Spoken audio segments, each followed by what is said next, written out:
असणारे उमेदवार डॉक्टर जमीरुद्दीन मोहम्मद साहेबुद्दीन, त्याच्याचबरोबर खामगावचे असणारे उमेदवार देवराव भाऊराव हिवराळे, या दोघांची निशाणी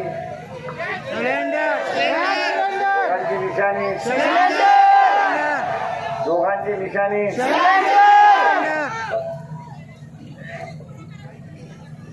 मंचकावरती उपस्थित प्राध्यापक धैर्यवंत कुलकर, अशोक सोनवणे, शरद वसतकार आणि उरलेलं सगळं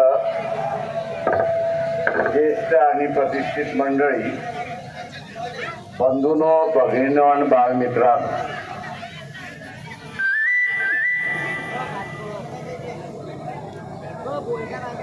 जाहीरनाम्याच्या संदर्भातलं आणि उद्या आपण सत्ता मध्ये सहभागी झालो तर आपण काय करणार याचा आराखडा आपण मांडला, अशी असणारी परिस्थिती आहे. माझी आपल्या सगळ्यांना असणारी एक विनंती आहे आणि विशेष करून ओबीसीना असणारा विनंती आहे की ओबीसीचा असणारा आरक्षण धोक्यात आलेला आहे, हे लक्षात घ्या. इलेक्शनच्या 15 दिवस अगोदर, ए राजा तू खाली बस, मी सगळ्यांना सांगतो, हे खाली बसा, खाली बसा बसा. हे पूर्णपणे धोक्यात आलंय हे आपण लक्षात घ्या. आणि तेव्हा तमाम ओबीसी बांधवांना माझं असणारं आव्हान आहे की जरांगे पाटील यांच्या मागणीला पाठिंबा कोण देते, तर काँग्रेस पाठिंबा देते, काँग्रेसची आघाडी आहे ती पाठिंबा देते, एनसीपी पाठिंबा देते, आणि दुसऱ्या बाजूला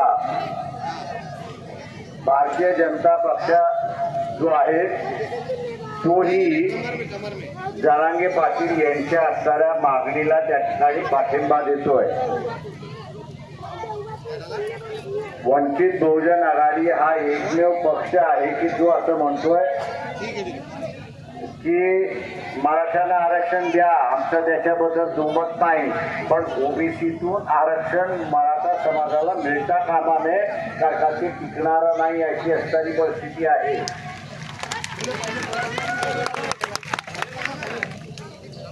उद्याची विधानसभा झाली की जनगणनेचा, ओबीसीच्या जनगणनेचा ठराव महाराष्ट्र विधानसभेमध्ये येईल. आणि महाराष्ट्र विधानसभेमध्ये आल्यानंतर सुप्रीम कोर्टाने जे सांगितलंय की ओबीसीची टक्केवारी किती ही माहीत नसल्यामुळे स्थानिक स्वराज्यामध्ये आरक्षण घेता येत नाही, तेच तत्व उद्या विधानसभेमध्ये घेतल्या जाईल. आणि ओबीसीची टक्केवारी माहीत नसल्यामुळे शैक्षणिक आणि आर्थिक, शैक्षणिक आणि नोकरीचं आरक्षण का द्यायचं हा सवाल तिथे उठवला जाईल. आणि जोपर्यंत जनगणना होत नाही तोपर्यंत ओबीसीच्या आरक्षणाला स्थगिती दिल्या जाणार आहे. त्याच्यामुळे ओबीसीला माझं असणारं आव्हान आहे, म्हणून ओबीसी समूहाला माझं असणारं आव्हान आहे की आपल्याला असणारा वंचित बहुजन आघाडीशिवाय पर्याय आता राहिलेला नाही. तेव्हा इथला तेली, माळी, साळी, कोळी, कुंडी, लोहार, सोना, धनगर या सगळ्यांना आव्हान आहे की वंचितच आपल्या बरोबर आहे. आणि उद्याचा वंचितचा उमेदवार म्हणजे मलकापूरमधले डॉक्टर या ठिकाणी जमीरुद्दीन असेल किंवा खामगाव मधले असणारे देवराव हिवराळे असतील, हे आपल्याला विधानसभेमध्ये भांडण्यासाठी पाठवायचं आहे, हे आपण लक्षात घ्या.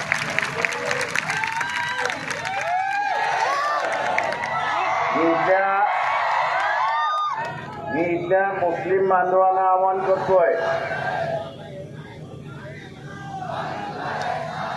मी इथल्या असणाऱ्या मुस्लिम समुदायाला आवाहन करतोय, इथल्या उलेमाना आवाहन करतोय, इथल्या मौलवींना आवाहन करतोय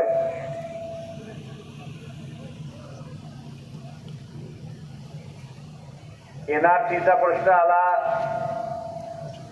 की काँग्रेसवाले तुमच्या बाजूने उभा राहत नाही, वंचित बहुजन आघाडी तुमच्या बाजूने उभी राहते. मॉब लिंचिंगचा प्रश्न झाला, मुस्लिम मॉब लिंचिंगचा प्रश्न झाला, तर काँग्रेस तुमच्या बाजूने उभी राहत नाही तर वंचित बहुजन आघाडी आपल्या बाजूने उभी राहते, हे लक्षात घ्या. मुसलमानांवरती अन्याय झाला तर वंचित बहुजन आघाडी आपल्या बाजूने उभी राहते, हे लक्षात घ्या. इथे टिपू सुलतानचा प्रश्न असेल, टिपू सुलतानचं स्टेटस ठेवलं तेव्हा अनेक विद्यार्थ्यांवरती आणि मुस्लिम तरुणांवरती प्रचंड मोठ्या प्रमाणात केसेस दाखल करण्यात आल्या. ज्यावेळेस उभं कोण आलं तर वंचित बहुजन आघाडी आपल्या बाजूने उभी आली, हे लक्षात घ्या. औरंगजेबचं स्टेटस ज्यावेळेस ठेवलं आणि या खामगाव मध्ये दंगल झाली आहे, हेही आपण लक्षात घ्या. औरंगजेबच्या स्टेटसवरनं शेगाव सारखा शांततेचं असणारं शहर आता दंगलग्रस्त होते, अशी असणारी परिस्थिती आहे. महाराष्ट्रभर हिंदू मुसलमानाची दंगल होणार का, असं वातावरण होतं. त्या वातावरणाला शांत करणारा दुसरं तिसरं कोणीच नाही तर वंचित बहुजन आघाडी आहे, हे आपण लक्षात घ्या.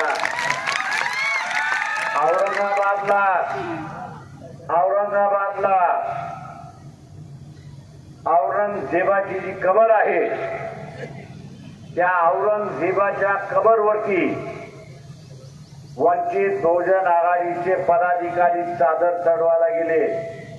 त्यांनी चादर चढवली आणि चादर चढवून शिट्या धर्मवादी भारतीय जनता पक्षाच्या सरकारला चॅलेंज दिलं.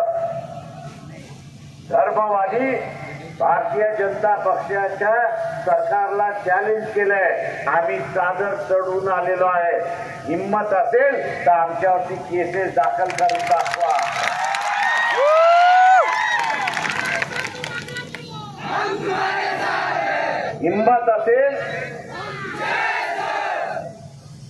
हिम्मत असेल तर केसेस दाखल करून दाखवा. आम्ही कोर्टामध्ये लढायला तयार आहोत.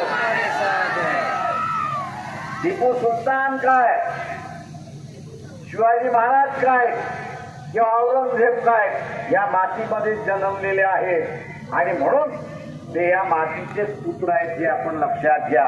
एकमेकांच्या विरोधात लढले असतील, त्यांच्या काळामध्ये ते लढले आहेत. मी आज मुसलमानांना विचारतो आणि खामगाव आणि मलकापूर मधल्या मुसलमानांना मी विचारतो, आज काँग्रेस तिथे लढताना दिसते का? या दोन्ही मतदारसंघामध्ये मलकापूरमध्ये आणि खामगावमध्ये, या दोन्ही मतदारसंघामध्ये आणि त्याच्याच बरोबर जळगाव जामोद हा मतदारसंघ जो आहे, या मतदारसंघामध्ये लढाई कोणाची असेल तर ती भारतीय जनता पक्ष आणि वंचित बहुजन आघाडी याच्यामध्ये आहे, हे आपण लक्षात घ्या. बुलढाण्यातली तीच परिस्थिती आहे, चिखलीतली तीच परिस्थिती आहे, मेहकर मधली तीच परिस्थिती आहे आणि सिद्धे राजाची सुद्धा तीच परिस्थिती आहे, हे आपण लक्षात घ्या. मी इथल्या मुसलमानांना विचारतो, तुम्ही नमाज पडायला जा, त्यावेळेस अल्लाह कोण दुआ माग. मी आपल्याला असताना विचारतो,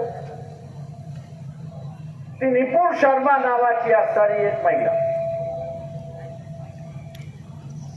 मोहम्मद पैगंबराच्या विरोधात राजस्थान मध्ये तिच्या बाजूने बोलणाऱ्या माणसाचं तिथं मुंडकं छापल्या जात अशी असतात. हा राग मुसलमानांमध्ये भरलेला मान्य आहे. मग कुठल्याही देवाचं तोहीन केली, कुठल्याही देवाबद्दल वाईट वाटलं तर त्याच्या समूहाला राग येणार हे बरोबर आहे. मी इथल्या मुसलमानांना विचार, की तुम्ही आतापर्यंत काँग्रेस बरोबर राहिलेला आहात आणि आम्हाला आत्ताही दिसतंय की काँग्रेसचा उमेदवार पडत असताना सुद्धा